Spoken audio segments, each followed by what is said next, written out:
Bismillahirrahmanirrahim. Assalamualaikum warahmatullahi wabarakatuh. Teman-teman, selamat datang kembali di kuliah TK2. Nah, pada materi kita siang hari ini kita akan membahas terkait dengan penguatan neraca panas dulu. Nah, sebelum UTS kemarin teman-teman sudah mempelajari neraca massa, dan setelah UTS ATK2 akan berfokus kepada menghitung neraca panas. Nah, apa tuh sebetulnya neraca panas? Neraca panas itu adalah neraca massa, perhitungan neraca massa yang kemudian akan kita hubungkan dengan jenis-jenis panas. Nah, panas ini nanti kita akan simbolkan Q dengan satuan kilokalori per jam atau kilojoule per jam. Intinya kilokalori dan kilojoule sebagai satuan panas, bisa juga nanti sebagai BTU per jam. Nah, kita akan membahas beberapa jenis panas yang ada di NP pada kesempatan hari ini, yaitu yang pertama panas sensibel, yang kedua panas laten, yang ketiga panas reaksi, yang keempat panas bakaran, dan yang kelima adalah panas pelarutan.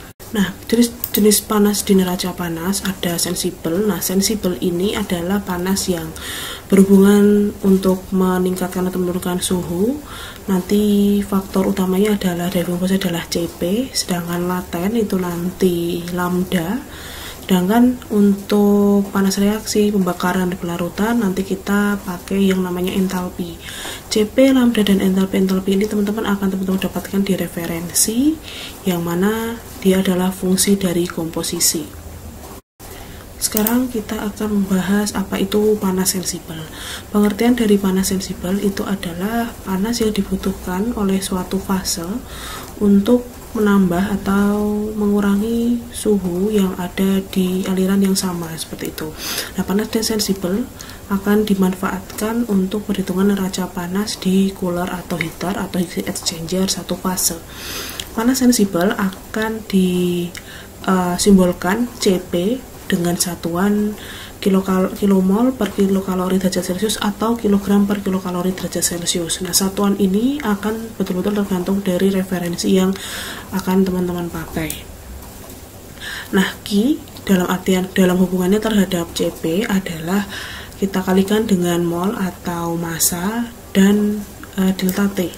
Nah, delta T di sini hampir semua CP nanti fungsi suhu seperti itu, sehingga nanti kita akan integralkan dp-nya, dan nanti akan kita integralkan terhadap suhu referensi. Jadi suhu referensi CP sebagai fungsi T bisa dilihat pada referensi, salah satunya adalah YOS.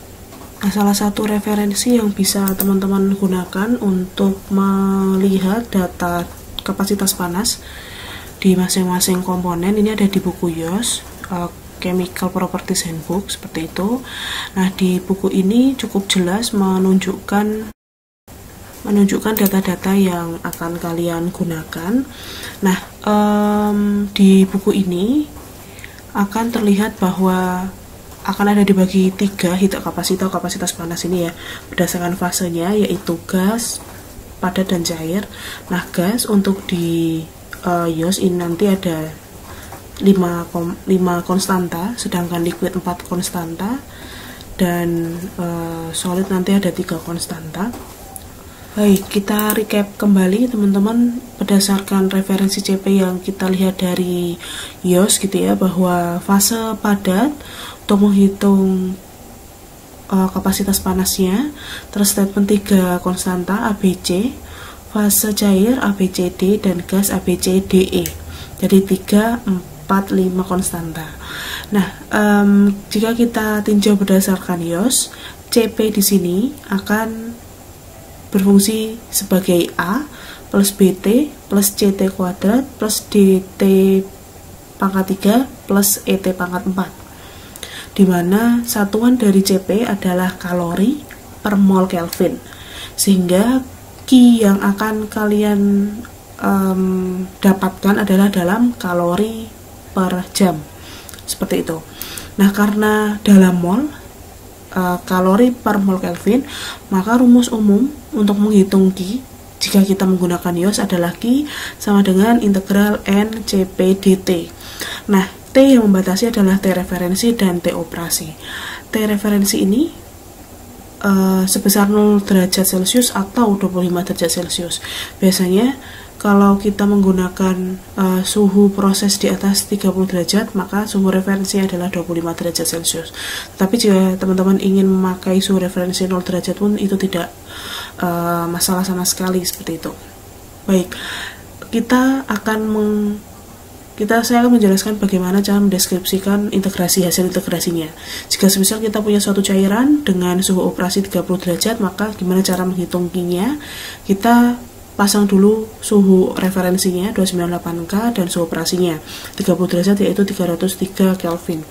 Kita masukkan N-nya, kemudian kita masukkan konstanta cairnya A plus BT plus YT kuadrat plus DT pangkat 3 DT. Nah, kemudian konstanta ini hasil kita integrasikan biasa menjadi AT plus setengah BT kuadrat plus per 3 CT pangkat 3 ditambah seperempat DT pangkat 4, dimana batas bawahnya menjadi 298 dan batas atasnya jadi 303. Nah, yang perlu teman-teman ingat adalah terkait dengan gimana caranya memasukkan batas atas batas bawah ini di masing-masing T. Jika AT saja, maka T di sini seperti yang teman-teman biasa hitung gitu ya, bahwa kita hanya ngurangin 303 dikurangi 98, tetapi akan berbeda di yang pangkat gitu deh. Jadi tidak teman-teman kurangi dulu baru dipangkat, tetapi teman-teman pangkatkan dulu baru kalian kurangi.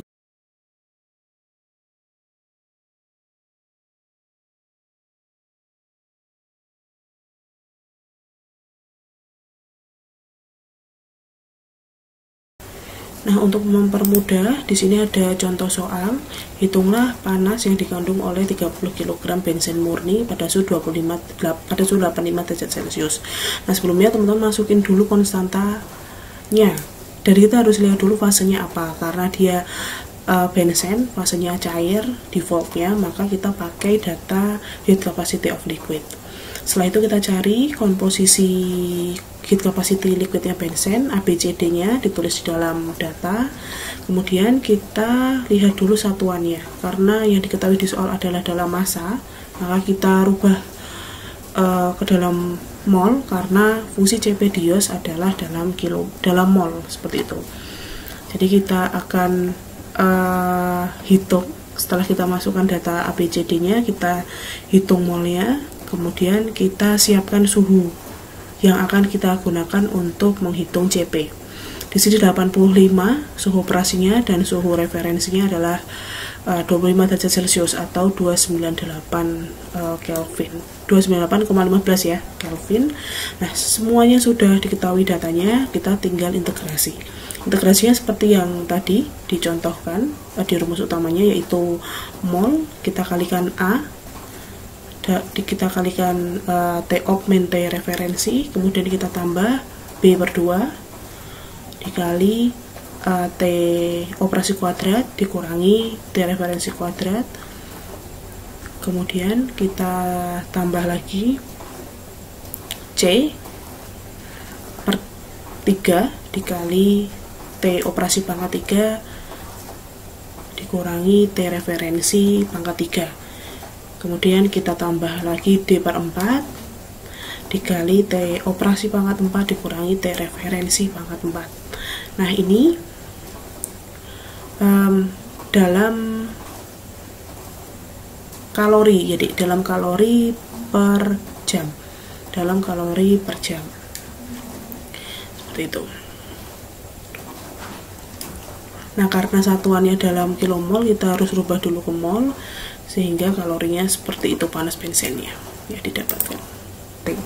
Oke, sekarang kita masuk ke panas laten. Panas laten di sini adalah panas yang akan digunakan oleh suatu bahan untuk merubah fase, seperti itu. Jadi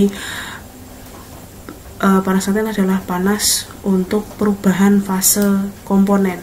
Nah, panas laten diidentifikasi terhadap lambda dan satuannya adalah dalam satuan energi per kilomol atau satuan energi per kilogram. Nah, kuncinya adalah perubahan fase, teman-teman ya. Nah, data-data terkait dengan panas laten bisa teman-teman lihat di Perry Chemical Engineering Handbook. Di situ di chapter kedua banyak banget data yang bisa teman-teman lihat terkait dengan latent heat bahan gitu ya. Ini saya tunjukkan beberapa jenis latent heat yang ada di buku buku Perry. Di sini ada heat of fusion dan heat of vaporization dari berbagai macam zat organik dan anorganik. Ya, dalam Perry tadi satuannya adalah dalam joule per mol, maka untuk menghitung panasnya kita tinggal kalikan dengan mol ya. Jadi Q sama dengan N kali lambda. Nah, perlu teman-teman ingat bahwa panas laten tidak tergantung pada perubahan suhu. Jadi tidak ada delta T dalam rumusnya, tetapi teman-teman harus perhatikan suhu yang diperlukan oleh komponen tersebut untuk merubah fase. Jadi kalian akan aware terkait dengan TD-nya atau titik leburnya, itu TD dan TL-nya.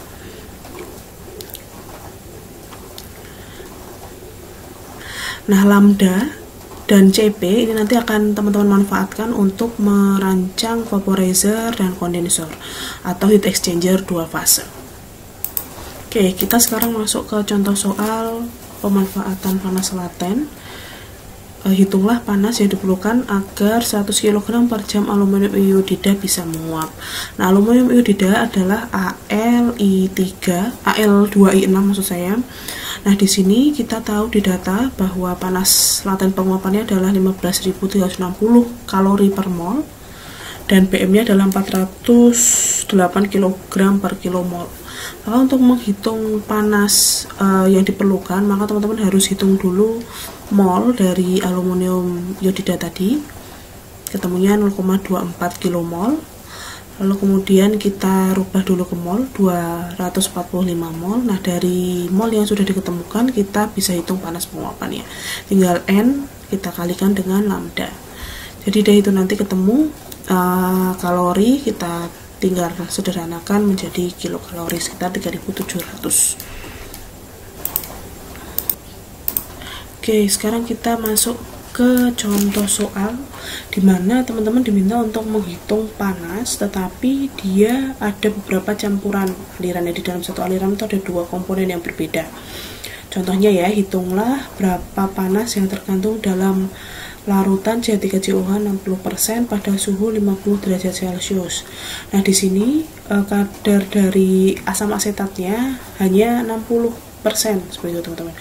Dan tidak ada basisnya, tidak ada berapa jumlah alirannya, maka kita harus pasang basis perhitungannya. Biasanya tulislah saja massa gitu ya, 100 kg larutan seperti itu, maka kalau sudah 100 kg larutan terdiri dari 60 kg asam asetat dan 40 kg air. Nah, untuk menghitung Q-nya seperti yang kita sudah tahu di depan tadi, bahwa Q ini fungsi masing-masing komponen, maka teman-teman tidak bisa langsung menggabungkan jadi satu gitu ya. Untuk menghitungnya kita harus hitung per komponen untuk menghitung Q-nya. Maka untuk membantu perhitungan teman-teman di Excel, kalian cukup membuat tabel seperti ini bersaf ke kanan gitu ya. Komponen F, laju alier massa, kemudian XF, nanti ada fraksi massa, kemudian BM, N, laju alier mol, kemudian integral CP/dt, dan kemudian nanti Q-nya. Nah, dengan cara ini nanti kalian bisa lebih mudah untuk menghitungnya. Tinggal dimasukkan komponennya apa saja, C3COH dan H2O, tulis dulu 60-40, BM-nya kita juga tuliskan 60 dan 18, kemudian molnya kita tinggal hitung, F dibagi BM. Lalu untuk integral CP/dt-nya, kita tinggal pakai rumus yang tadi. Sebelum kita menghitung integral CP/dt, kita konversi dulu satuan untuk suhu operasi dan suhu referensinya. Suhu operasinya 50 derajat, maka kita ubah menjadi 3,15 Kelvin, sedangkan T referensinya 298,15 Kelvin. Oke, suhunya sudah ditulis, kita tinggal hitung berapa integral CP/dt untuk masing-masing komponen seperti itu. Nah, T operasi dan T referensi ini kan tidak berubah seperti itu teman-teman. baik untuk menghitung asam asetat dan air di nomor aliran yang sama. Oleh sebab itu di Excel teman-teman tinggal pencet F4 atau Fn F4 agar mengunci suhu operasi dan suhu referensinya seperti yang saya kerjakan seperti ini. Jadi untuk mengunci gitu, jadi pada saat nanti kita drag ke bawah hasil dari integral CPDT nya CH3COH kita drag ke bawah, maka yang berubah hanya komponen A, B, C, D dari masing-masing komponen seperti itu. Jadi yang atas untuk CH3COH, maka nanti pada saat di drag ke bawah konstanta A, B, C, D nya nanti akan berubah untuk H2O. Ini berfungsi banget pada saat nanti contoh soal atau NM di pabrik kalian nanti banyak banget komposisi yang ada di dalam satu aliran yang sama. Jadi seperti itu teman-teman, diperhatikan, kita kunci suhu, pengurangan suhu operasi dan suhu referensinya. Oke, setelah ketemu kita tuliskan semuanya, hasil perhitungannya nanti kita akan kalikan dengan mol, tuh ya, mol. Jadi kita tinggal kalikan dengan mol.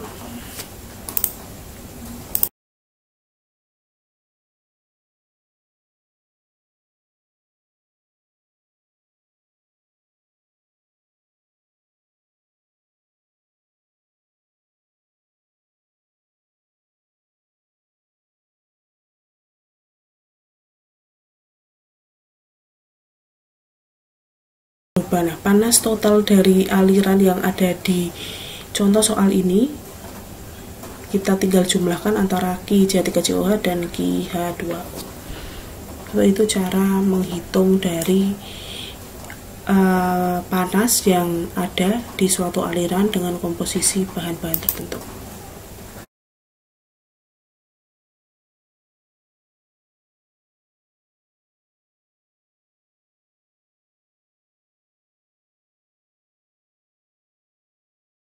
Baik, dengan itu kita bisa simpulkan dan kita bisa mencatat beberapa hal-hal yang penting untuk menghitung neraca panas masing-masing aliran, baik itu sensibel atau laten.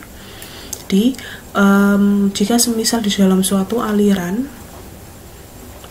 masuk ke alat proses tersebut itu adalah suatu campuran atau larutan, maka teman-teman yang wajib harus kalian perhatikan adalah fase yang terlibat di dalamnya. Apakah aliran tersebut fasenya larutan, cair-cair, ataukah gas-gas, ataukah campuran padat cair atau padat gas. Itu betul-betul harus teman-teman perhatikan dulu, karena fase ini nanti akan mempengaruhi masing-masing Ki, karena Ki ini nanti berhubungan dengan CP, yang mana CP itu nanti adalah fungsi suhu dan juga fungsi dari fase. Kemudian yang kedua, hal yang harus juga teman-teman jadikan perhatian selain fase yang terjadi di dalam aliran, yaitu teman-teman gunakan perhitungan Ki dengan satuan yang kalian pakai di referensi seperti itu. Jadi semisal kalau dios CP-nya dia dalam kilokalori per kilomol Kelvin seperti itu, atau kalori per mol Kelvin, maka teman-teman juga harus merubah data-data yang dari dalam aliran massa ke mol dulu, dan CP dios bisa jadi berbeda dengan referensi yang lainnya. Dan yang ketiga adalah perhatikan juga satuan alirannya. Jadi aliran suatu alat proses bisa jadi dia dalam laju alir massa atau dalam laju alir mol. Jadi jika umpan ini nanti laju alirnya terdapat berupa dari laju alir massa seperti itu, maka persen ini nanti akan mengikuti laju alirnya. Jadi semisal kita punya 100 kg CH3COA tadi 60%, maka CH3COH nya adalah 60 kg, sedangkan impuritasnya adalah 40 kg. Sedangkan jika aliran ini nanti terdiri dari 100 kmol CH3COH 60%, maka CH3COH nya adalah 60 kmol, sedangkan impuritasnya adalah 40 kmol.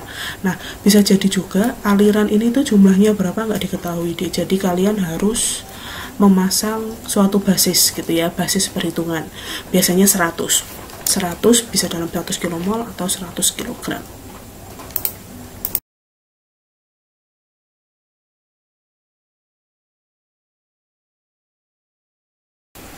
Baik, demikian materi ke-8 pada kesempatan kali ini, teman-teman, jadi terkait dengan pengantar neraca panas.